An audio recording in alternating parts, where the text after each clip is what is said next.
So, Patty, we had a great episode today. I'm really excited about the interview I did with Dana from Enroll and Pay and talking about this idea of turning every credit card into a loyalty card. Yeah.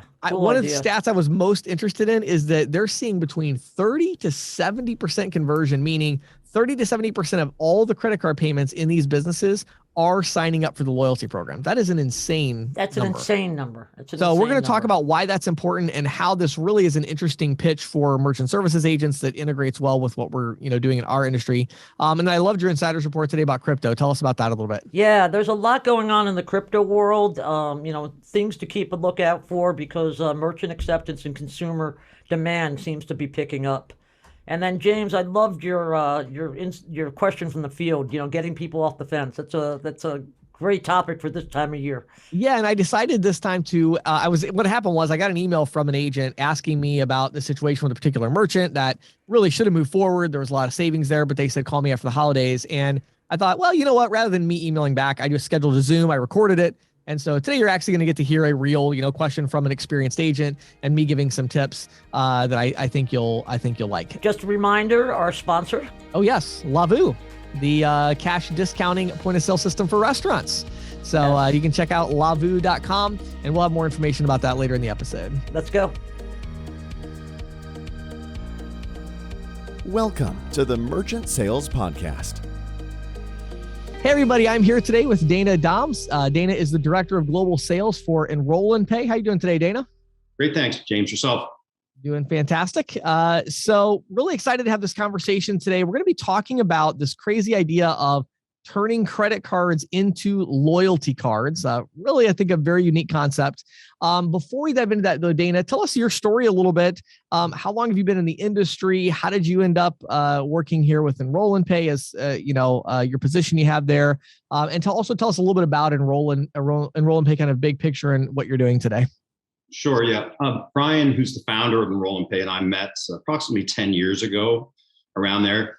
Through a mutual friend of ours, and we talked on the phone about his existing business, a number of times over a period of a couple of weeks, and decided we'd meet one another in the middle of the country. So we flew into Chicago. I was coming from Canada, and he was coming from San Diego. Sure. So we met and broke bread and sort of sketched some stuff on a napkin and thought about the existing business and decided we would partner up and try to do some stuff. So awesome. Our original business was actually in a universal loyalty program. So we had thousands of merchants nationwide. We're very successful in signing up merchants, but not as successful in signing up consumers. And the reason being was there's a lot of fields of information that consumers had to fill out, first name, last name, zip, sure, credit card number, CSV expiry, and all that kind of stuff. And they weren't receiving an immediate gratification upon enrolling. And they weren't receiving an immediate, discount or gratification on the spot on recurring purchases either. So they would get a statement credit once a month on their credit card statement. That being said, the merchants loved our program because we were bringing them significant lift and lots of, great business intelligence to the table, which they were able to leverage. Right. But our downfall, like I said, was converting consumers. Right. So, not to use an old tired word, pivot, but we essentially pivoted and decided instead of trying to become, a big marketing behemoth with kind of cool tech, let's really concentrate on the crux of loyalty, which is conversion.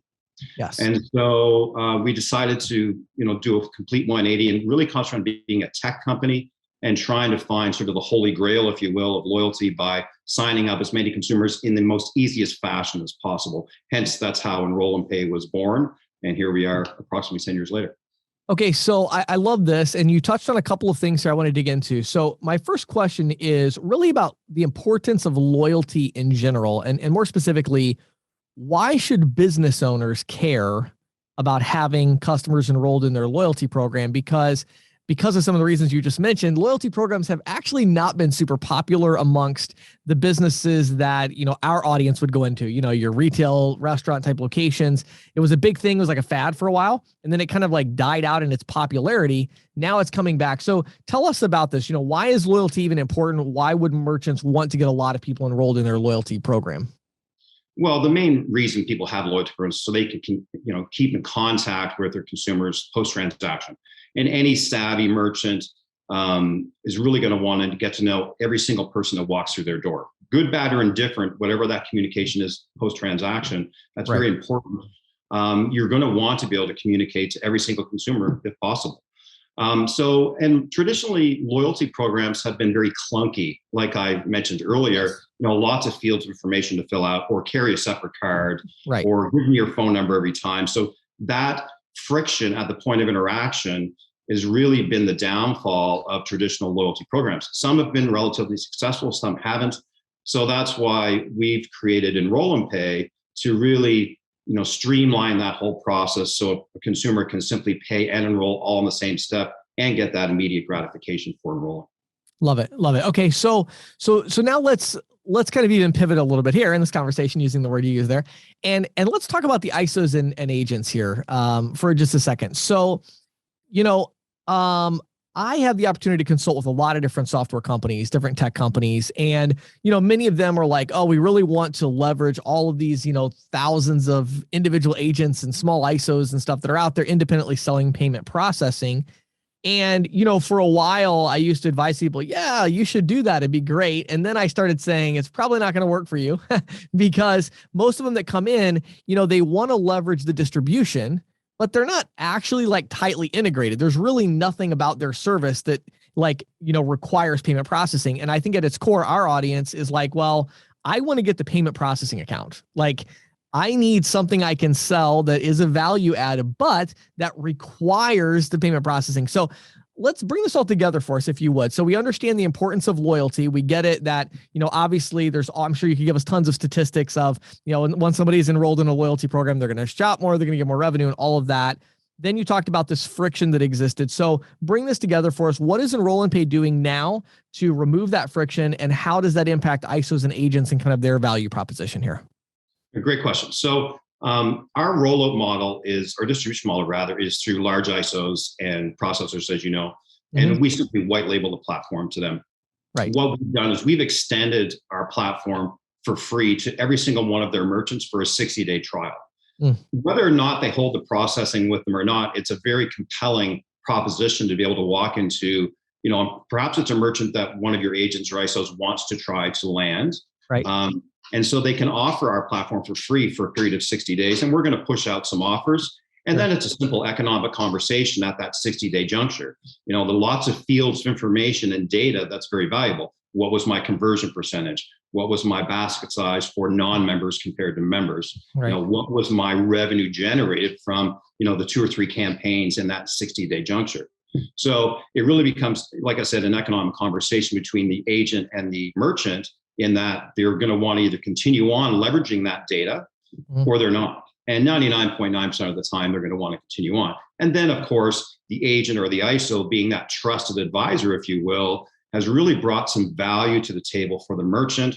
And the merchant simply, whenever their contract is up, is certainly going to want to at least give that agent or ISO, a shot at the business. So rate card is out of the equation now. It's, where is that value proposition that you've brought me, and how much value did you deliver? Okay, so I want to unpack this a little bit. So first of all, break down the process of enrolling a customer in this loyalty program. How have you removed the friction? You mentioned these extra fields. Give our audience kind of that maybe those that aren't familiar at all with what you do. How does somebody get enrolled in the loyalty program now? Yeah, I'll just give you a very primitive example. Let's say a consumer walks into ABC Steakhouse. They receive their bill at the table or at the cash, either or. Once they tapped it or swiped their card, we're going to identify whether the token that's associated with that card is in fact enrolled in that merchant's loyalty program. If it's not, some sort of merchant-funded incentive is going to populate on the payment device, essentially in return for that consumer's phone number and to link the card. Right. So let's say the bill was $100 and the merchant has decided, in advance that it would be in their best interest to extend a 10% discount immediately, essentially in return for that consumer enrolling. So instead of the authorization now going out for 100, it now goes out for 90. So the consumer gets that immediate gratification, and the consumer just simply puts their phone number in one time and agrees to the terms and conditions. And now that credit card is their loyalty card going forward. So every subsequent visit to that merchant location, they simply just tap it or swipe their card, and they're going to get whatever, incentive, offer, or redemption that's available to them seamlessly, without the server or the cashier having to ask them for a particular card or phone number. And then let's say they do that, they go 2 or 3 times, then maybe the 4th time they come in, they use their other card. Mm-hmm. What happens then? Same process then. Great question. Same process. They're going to tap their card. Where again, that enrollment offer is going to come up. But instead of the enrollment offer, it's going to say, do you have a phone number already enrolled? And now we're tying all those cards together. So they can add as many cards to their profile as they wish. And after they've enrolled the one time, they can pay with cash going forward if they wish as well. Got it. And then in that case, if they paid with cash, then they would say, are you enrolled in the program? If so, what's your phone number? Right? Is that the idea? Correct. Yeah. Right. So one thing I love about it is I was thinking about it. And it's like, it's so interesting. Why all these years were we collecting first name and last name? We never use, I mean, maybe in a marketing email, we say, hey, first name, that's like the extent. So it's like, why all this extra friction for something really a data point that we don't care about? And let's clarify one other thing too here. I'm assuming when we talk about these offers, which we'll probably dig into a little more in detail, but I'm assuming we're talking about text marketing primarily, since what we're getting is their phone number. Is that right? Correct. Now a merchant can decide to use an email address as the identifier. Okay. We think that's a little bit clunky. You can make errors trying to input, an email address rather than putting in a phone number, which is, simple 9 digits, and you're good to go. Well, and not to mention that the open rate on email is probably like 4% or 8% versus the open rate on text is like 95% or something, isn't it? So something along that lines. Yeah. And when the offer is pointed based on, that consumer's historical spend behavior, that's really pointed to their spend behavior, it makes a lot of difference because they're not just getting a blanket offer, they're getting something that's meaningful to them. Right.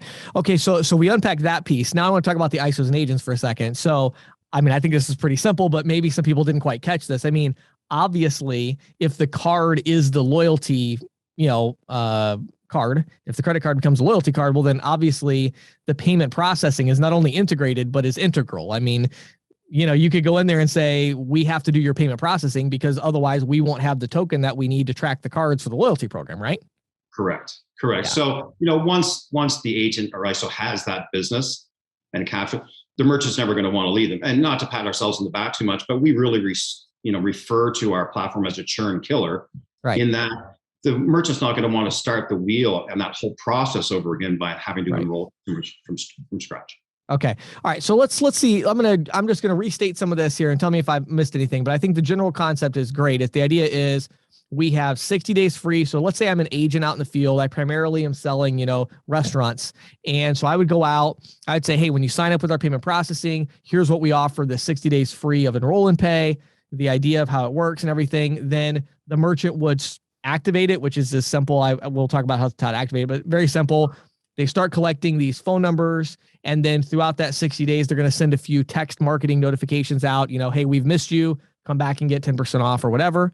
Your system is going to then track. Actually, let's talk about that. So then how does your system know that it did generate more revenue for the merchant? Great question. So the agent or ISO has a view of the back-end portal, the merchant portal, as does the merchant. It's been our experience so that most of those small to medium-sized merchants simply don't have the time or energy to instigate some sort of campaigns or even build a simple offer construct. So it's that, sort of hand-holding concierge service, again, that trusted business advisor, that agent or ISO that's going to do that, heavy lifting for them, which isn't a lot. It takes about 5 minutes to be set up for a campaign. And then we also have an AI engine that will kick in and is constantly analyzing and scrubbing all that spend behavior. So we'll send an email to the merchant on behalf of the agent or ISO, every 2 or 3 weeks. It says, based on the past, 30, 60, 90 days of spend behavior, we suggest you send out this type of offer or these type of offers. And the merchant can review those and simply click publish. And then that offer is going to be texted out to every single consumer that's in their portfolio. So they'll be able to see people coming in real time. If they want to look at their back office, they'll see, what the offer was, how many people redeemed, and how frequently they've redeemed. Got it. Okay. One of the things you alluded to there that definitely warrants more conversation is, kind of getting set up, right? So obviously there's a lot of different systems out there. And talk to us a little bit about how do you what are the systems you integrate best with, I guess would be the right way to say it. And then maybe, how do you deal with other situations where maybe there's hardware or software that you don't interact with directly? Give us a little context of how to actually set this up.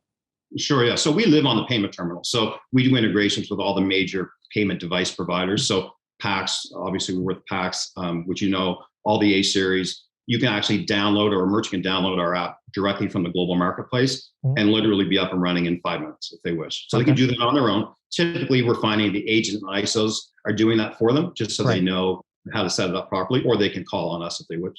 And then we're also integrated with Verifone, and Clover is shortly behind. And then Ingenico's on our map for early next year.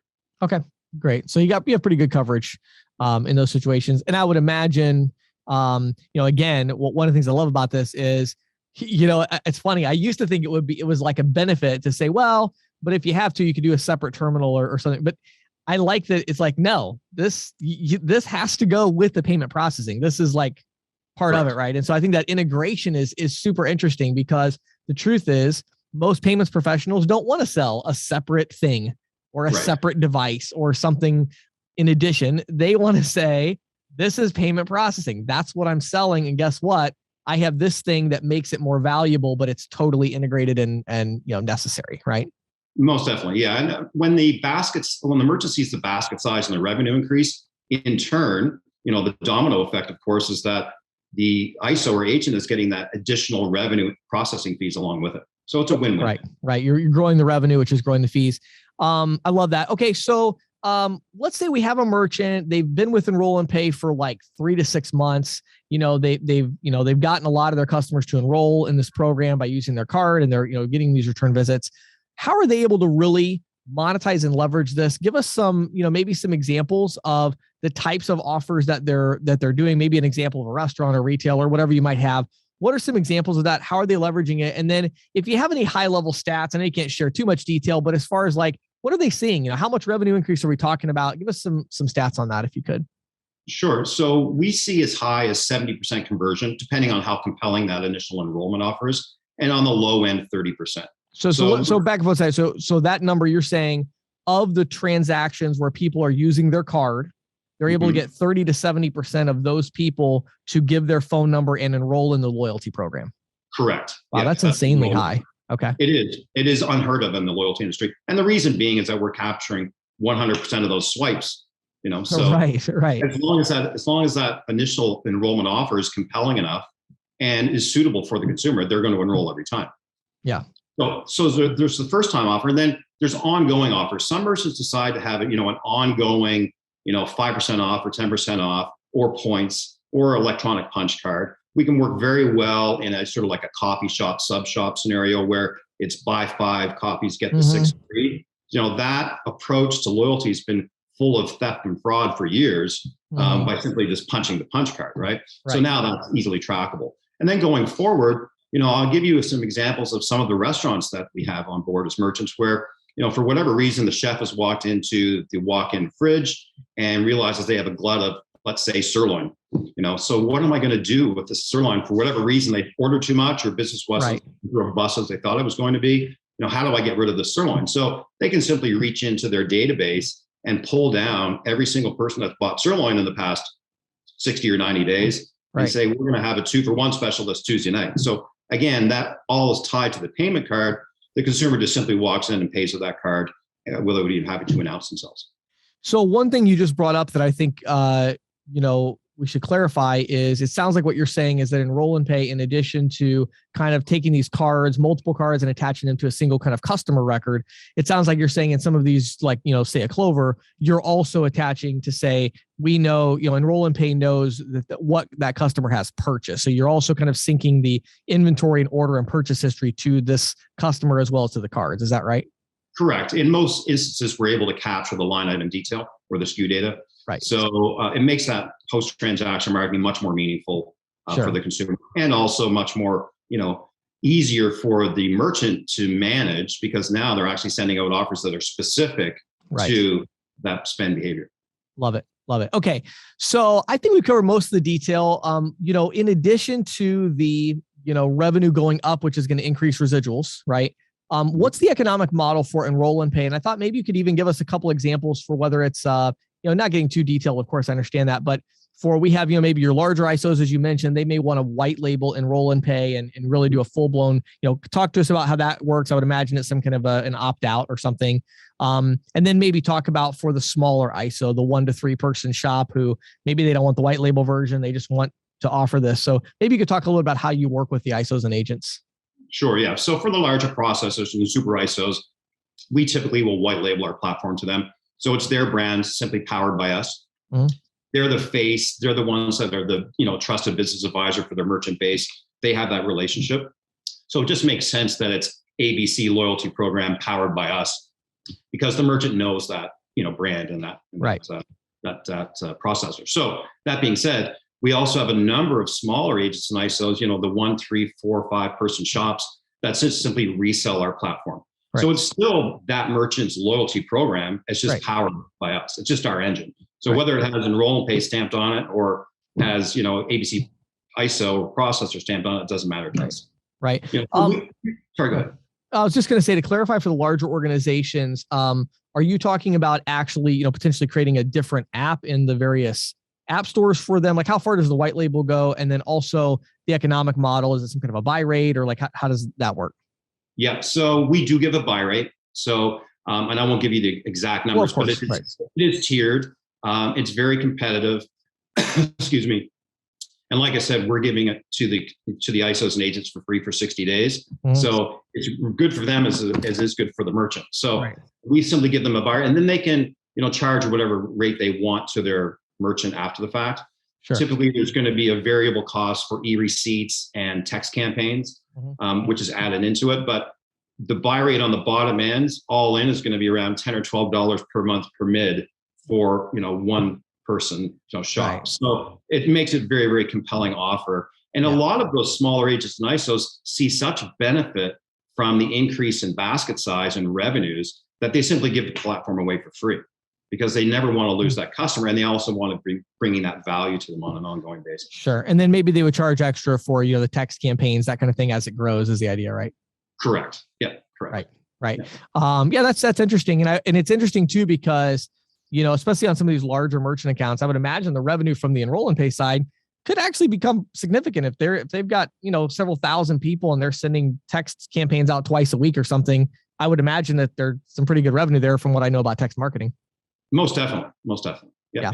Okay, cool. So, I want to give out some contact information. For enroll pay, I want you to share that. But before we do, we worked on an ebook together. And we published it a little while ago as one of our merchant sales insights. It was super interesting. And I want to give that link. So I created a special short link for this episode. If you go to ccsalespro.com/enroll and pay, no dashes, all lowercase, like it's all one word, ccsalespro.com/enroll, ENROLL, and pay, enroll and pay. That will take you to an ebook download. It's a free download. Really, really cool stuff. We talk a lot more in detail about some of these things and the trends that we're seeing. For those who don't want to do that, they just want to go directly to you guys and learn more, where would you send them? Just enrollandpay.com or Dana@enrollandpay.com or info@enrollandpay.com. There's lots of really good links to the ebook and to interviews and the case studies that are coming up that you'll see on our site. Awesome. Dana, thank you so much for taking the time to share the insights. I love what you're doing. I think it's really exciting, and hopefully our audience will share my interest as well and be reaching out to you. Fantastic. Thank you so much. So Patty, of course, this episode is brought to you by Lavu, Lavu. It's an amazing point of sale system specializing in cash discounting for restaurants. Patty, when I think about this system, the fact that it's based on an iPad. Yeah, that's what gets me. That's so cool. It is. And, iPads are not what they used to be. I have an iPad Pro, and I use it more than my computer in a lot of cases. Very, very powerful. But I think what's even more important is the imagery that you can present to the merchant about this, because you can say, look, they're thinking, a restaurant owner is thinking, I don't want to switch a point of sale system. It's going to be really difficult, really challenging. I'm actually working on a really cool script. I finished it. We're doing some editing. We're going to be releasing later in the month, but on how to sell restaurants, this solution. But what I think is really cool is when they say, oh, we don't want to go through that, say, when's the last time you downloaded an app on your phone? Right. I did it, a week ago. Okay. How difficult was it for you to figure that out? Not bad, right? Okay, great. Well, that's what this is. Yeah. So I think that really changes the mindset for them of, it's like, hey, these new systems are cloud-based. You download an app, that's it. Which is pretty amazing that they've built, it really is crazy when you think of when the iPhone and the iPad was released. Can you imagine if somebody would have said, oh, I know what we'll use that for. We're going to make a fine dining point of sale solution. Right? Like, what? Are you kidding? But now, that's what's so cool about the technology, how it's evolved. And also it's sort of evolved with consumer demand. I mean, Yes. I don't know about you, but if I go to a restaurant, the last thing I want to do is wait around for the check and then for them to take that check back to the back and come back, and go through all that rigmarole when all you got to do is give your servers a cheap iPad. I mean, you can get a tablet for a couple $100 right now, and you can multi-use it. Yep. And you take it to the table, and everybody, think about how fast you clear the tables. Think about how much you're helping your wait staff because you're probably going to increase the tip size. Yeah. And so the overall efficiency for very minimal investment, and it makes it such an easy sale, I think. It does. Well, if you're interested in Lavu, reselling for Lavu, they're processor agnostic point of sale system. They specialize in cash discounting for restaurants. Text the word Lavu, Lavu. Text that to 63975. It's a short code. So text the word Lavu, Lavu, text that to the number 63975. And now, here is questions from the field with James Shepard. James, it occurred to me to contact you because I was facing what I noticed is a pattern. Okay. And I'm not new to this game. Sure. Been in this for decades. I've been doing phone sales. I've been doing face-to-face sales.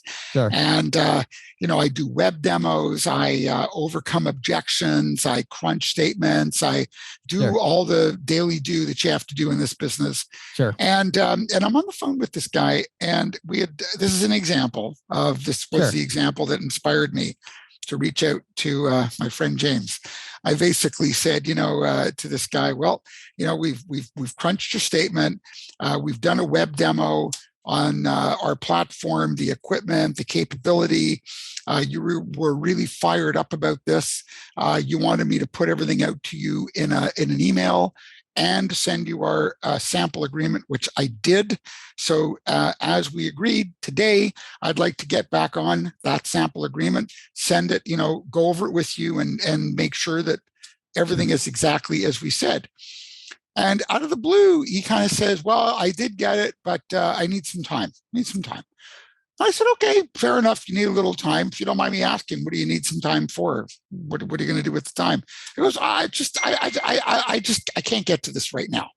Just can't get to it right now. I'm just a little too busy right now. Got this going on, got that going on. And all of a sudden I sensed that what he was really excited about now slipped, down into a real low priority situation. Sure. And I find that often happens. Yes. There's a pattern where your prospect just doesn't see this as much of a priority, right?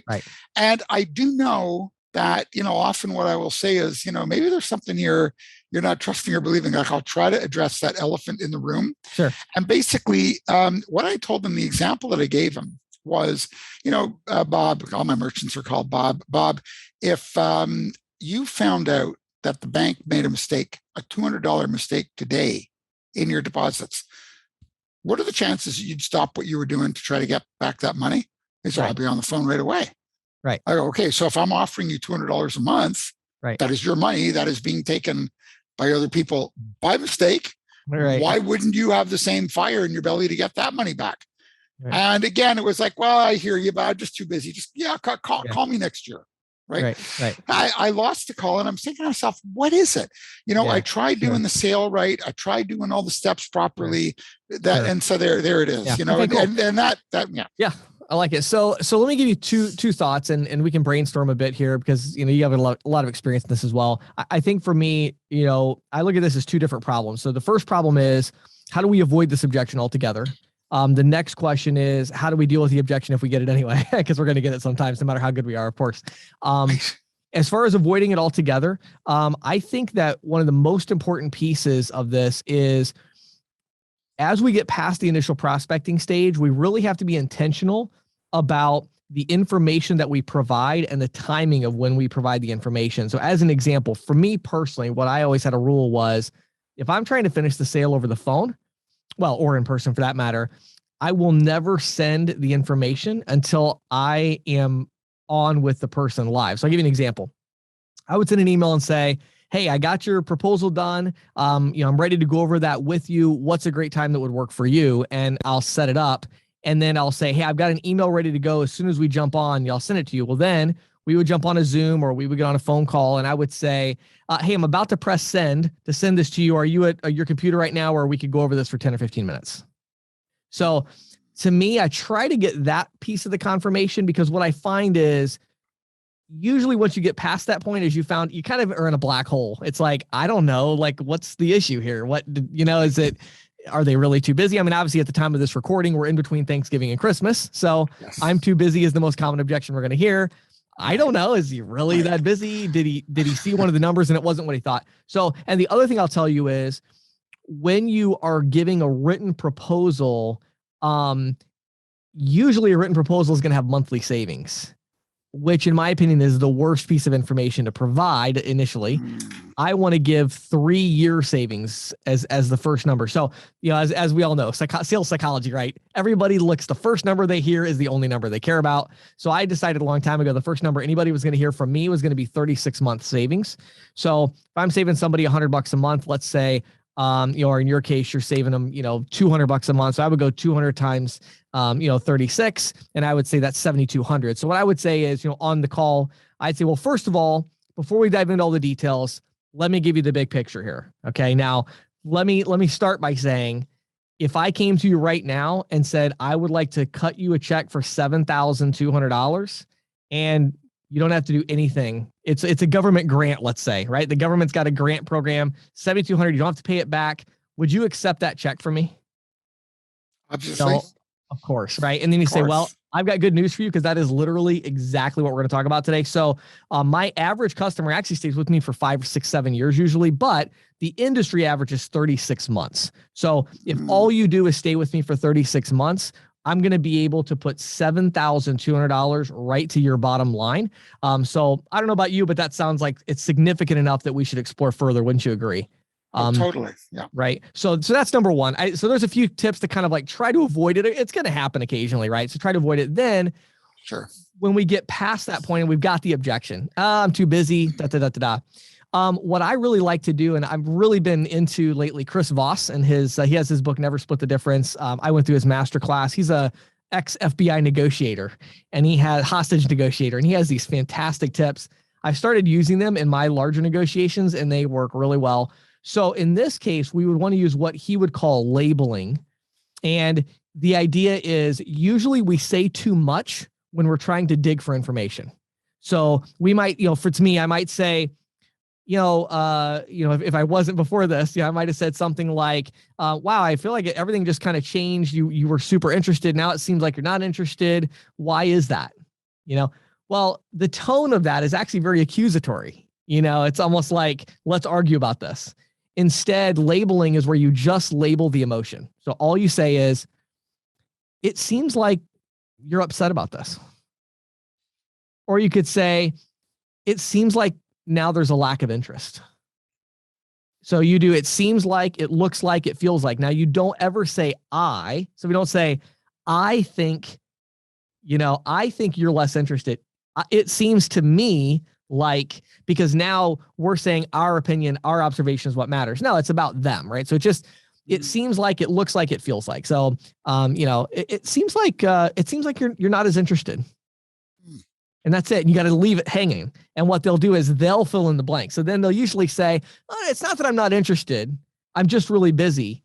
Then what you do is you use something called mirroring. So this is great. I'm excited we're having this conversation because I never talked about this on a video yet. And I've been using it like literally all the time. My wife's getting really tired of it actually. But then you use mirroring. So mirroring is where you just repeat the last 1 to 3 words the person said that are important in the form of a question. So they say, well, it's not that I'm not interested. We're really busy right now.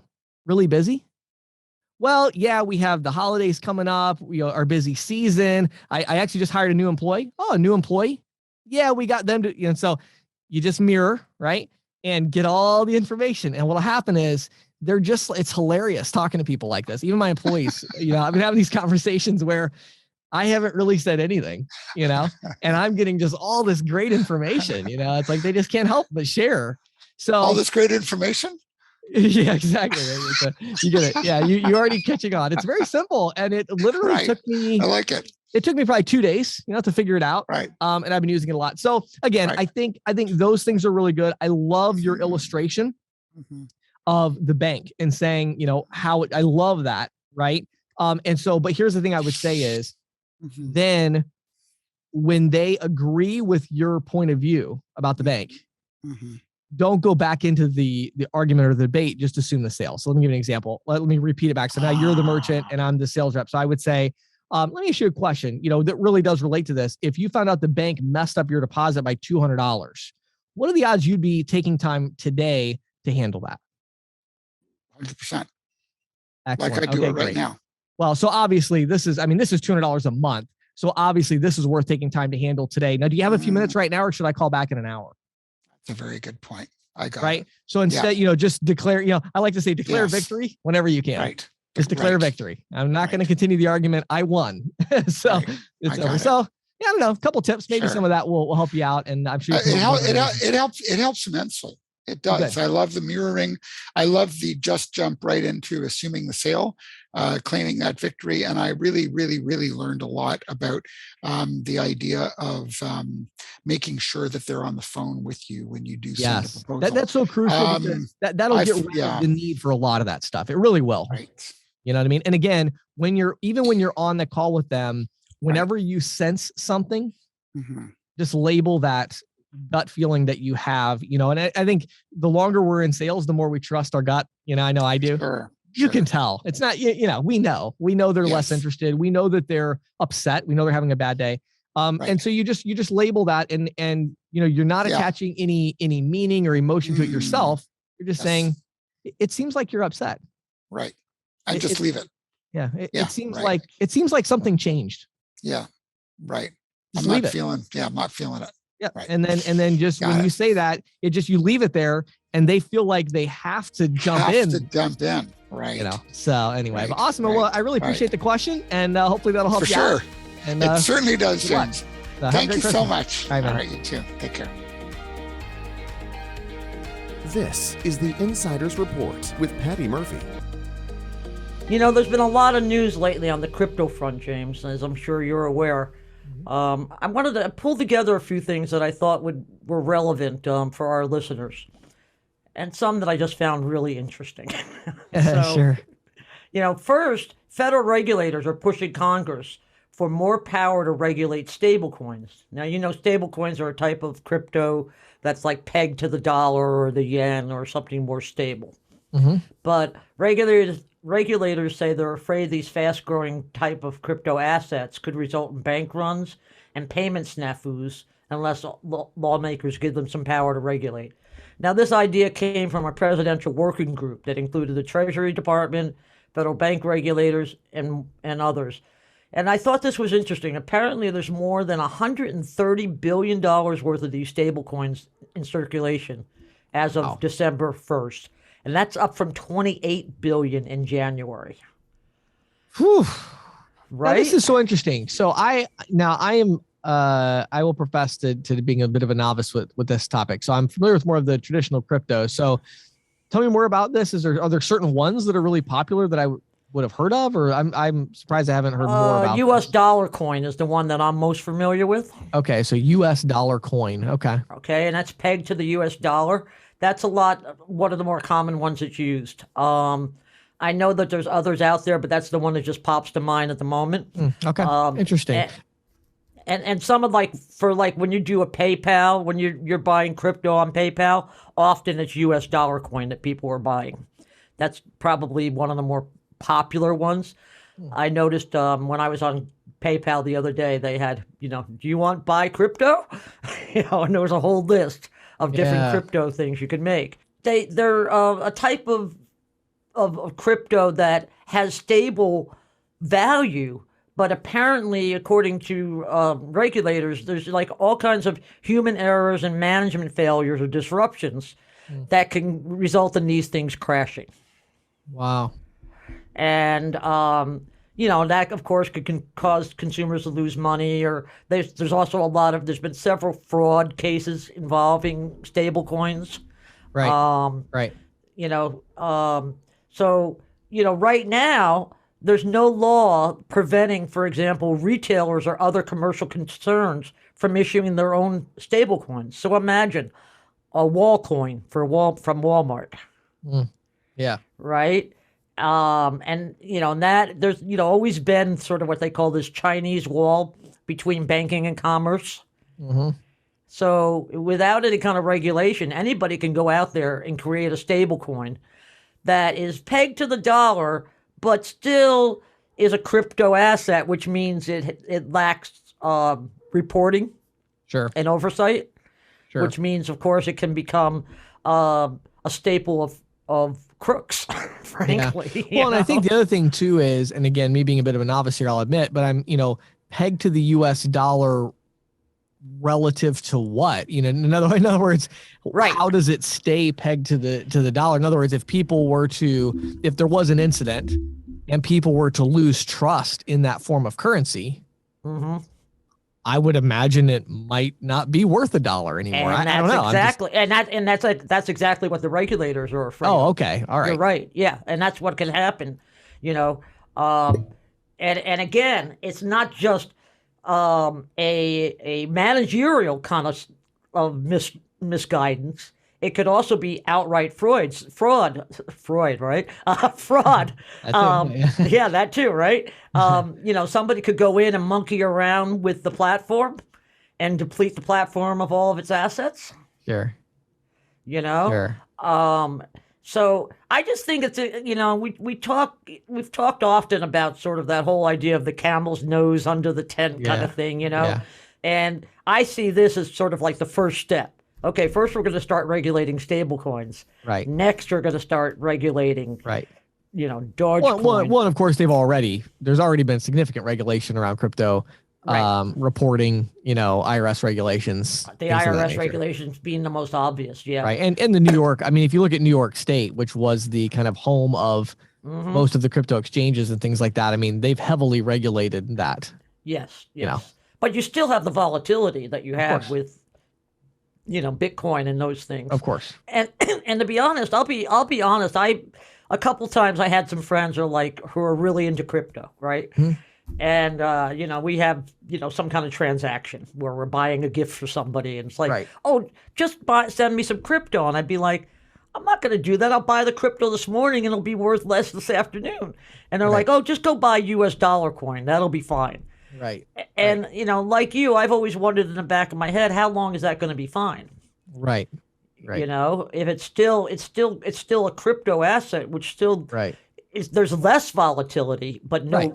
but to Right, me, it's but there's sort of there's still no underlying value. And I think, and again, I definitely want to do more research on this, but to me, in some ways, I can almost see it as more volatile, meaning, with at least with, say Bitcoin, right? right, Bitcoin's underlying value is the amount of effort that it takes to mine it.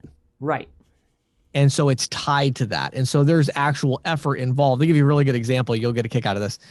So there's a friend of a friend who got a new job, and we were talking, and his job now, this is absolutely insane. He travels around to oil refineries and oil, I don't know, places that get oil out of the ground. Produce oil, yeah, Whatever, right? And they have a lot of excess energy that comes from these oil rigs. Right. Okay. And what Right. they're doing is they're piping this excess energy into these mobile crypto mining things. Really? And the companies are generating additional revenue by Sure. leveraging the excess energy to run computers that are going to mine crypto. Which, from what I understand, it takes a lot of power It does. to mine. Yeah, It does. Yes. Yeah. But it's very valuable. And so Right. anyway, my point to that is I don't know that much about these quote unquote stable coins, but to me, it's like, well, then if it's always worth $1, I'm not sure how that relates as far as the mining aspect of it. But the idea would be, it seems like the kind of thing that's very stable until it's not. Right, and my understanding too is, okay, so you want a stable coin, it's still being pegged somehow to Bitcoin or something like that, right? So to get $1 worth of stable coin might cost you 50 cents, it might be a 50-cent asset a week from now. Sure. Yeah, I don't know. I'm not sure how that would all work. We'll have to do some more. I will do some more research on this. Yeah. But anyway, I wanted to just throw out a few other things that I found out. For example, MasterCard found in a recent survey that 4 in 10 people worldwide plan to use cryptocurrencies over the next year. That's crazy. And millennials are especially eager, with 2/3 being more inclined to use cryptocurrencies than they were just a year ago. In a related development, MasterCard has announced a partnership with 3 leading cryptocurrency providers in the Asia-Pacific region to launch a crypto-funded MasterCard payment card. So instead of transferring crypto directly to a merchant, the cardholder's crypto assets get converted into a fiat currency, say like the New Zealand dollar, right, and get settled in those currencies on the MasterCard network, which is kind of how most of these crypto cards work. Right. Earlier this year, Visa partnered with the fintech Deserve to launch a first-of-its-kind crypto rewards card. Visa and MasterCard are both investors in this company, Deserve, which bills itself as a credit card as a service platform that has, quote, reimagined the credit card application process with mobile first and instant issuing. Sure. Visa said it has partnerships with 50 crypto platforms on different card programs.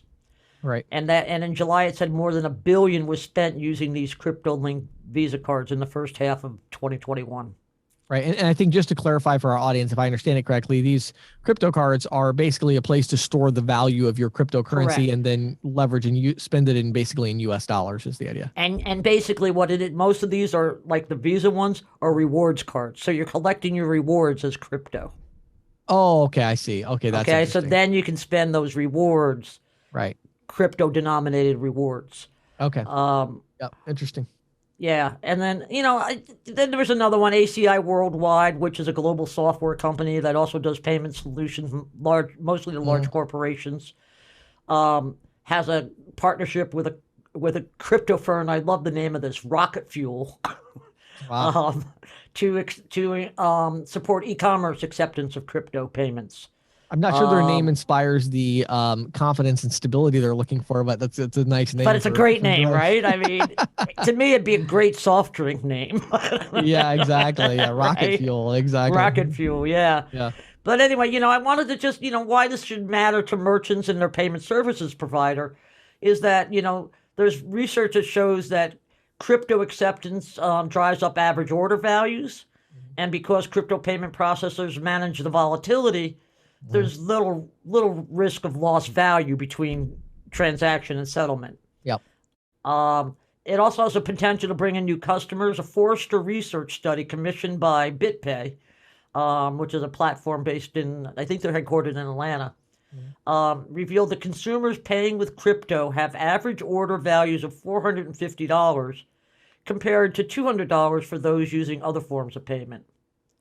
And here's another interesting, among those customers paying through BitPay, 40% were new to customers for those merchants, according to Forrester's research. So in other words, to put that in a nutshell, by a merchant accepting crypto, they're encouraging people that otherwise would not have shopped there to come and shop there. Correct. Yeah. Which is, why it's worth watching. Important. I mean, I just, there's these things start off small, but they tend to snowball. So, I definitely will keep tabs on all of this. I know. Sure. I think I reported earlier this year that the Fed was supposed to release a report, which it still hasn't released, even though it was due in September. Right. I'm really interested in seeing what the Fed's thoughts are on all of this. Well, and I think, it's been interesting. I've been doing some research, as you know, as well on this topic. And I really am a firm believer that sometime 2022, 2023, our industry really does need to start heavily selling crypto acceptance. Yes. Now, again, to your point earlier that our audience may not quite have understood is, the idea of taking the volatility out of it. And what that means is that a merchant, through companies like BitPay and others, they can accept crypto without ever actually taking ownership of that crypto asset. Right. So these companies, for a very small fee, they are guaranteeing that, look, if you accept $100 in value of Bitcoin, you are going to get $100 minus whatever your fees are. Right. And so they're taking, to your point, the volatility out. So again, I don't think, it's like we talked about, it's very similar to me as far as the early days of Apple Pay in the way I talked about that. Right. As people, I think, no, I'm publicly, I'm not a huge fan of crypto as far as them accomplishing their promise of anonymity and zero cost, which was kind of the main two reasons for it initially. But that doesn't mean that I don't think merchants should accept it any less than when Apple Pay first came out. They were like, oh, this is going to be 10% of all transactions in 6 months. And I'm like, no, it's not. It's going to be 0.1%, which it was. Right. But I still think every merchant should accept it because that 0.1% is 0.1% that's going to grow. And my friend Paul Green, who founded the Green Sheet many years ago, used to say, merchants will take anything of value, even if it's a puka shell. There you go. As long as they can get value out of it, and that's pretty much what the ISO and the agent's job is to make sure that the merchant can accept capturing all the value anything they want. Yeah. Love it. Well, I'm sure we'll be keeping tabs on this one. So thanks for updating us. Sure thing. Thank you, James. Thank you for listening to the Merchant Sales Podcast. Whether you are an industry veteran, processing executive, or just trying to learn about the payment space, we appreciate your time. The Merchant Sales Podcast is a joint production of greensheet.com and ccsalespro.com, and we hope you will tune in next week for more information and tips on building your merchant services business.